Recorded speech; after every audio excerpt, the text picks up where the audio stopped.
ఇక డీటెయిల్స్ చూస్తే కృష్ణా జిల్లా పెడనలో పంట నష్టాన్ని పరిశీలించారు వైఎస్ షర్మిల. రైతులను పరామర్శించి వివరాలు అడిగి తెలుసుకున్నారు.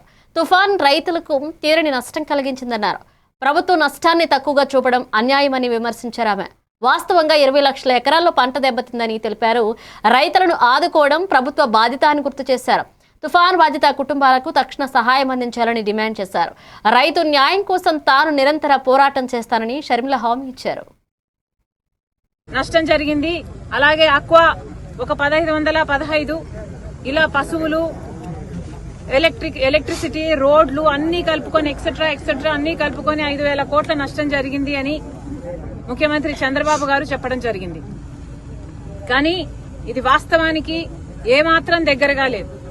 ఇది పూర్తిగా అవాస్తవమని రైతులు చెప్పడమే కాదు, ఎక్కడికక్కడ ఏ నియోజకవర్గంలో రైతుల్ని పలకరించినా తీవ్రంగా నష్టం జరిగింది అని చెప్తున్నారు. పైగా మా దగ్గరికి వచ్చి ఎవరు సర్వేలు చేసింది లేదు, అంచనాలు వేసింది లేదు అని చెప్తున్నారు.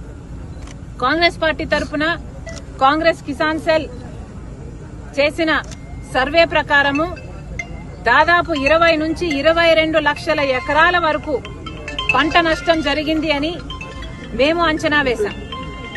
ఉట్టి వరియే 13 లక్షల ఎకరాలలో వరి నష్టం జరిగింది. పత్తి 3 లక్షల ఎకరాలలో మునిగిపోయి అసలు దేనికి పనికి రాకుండా పోయింది.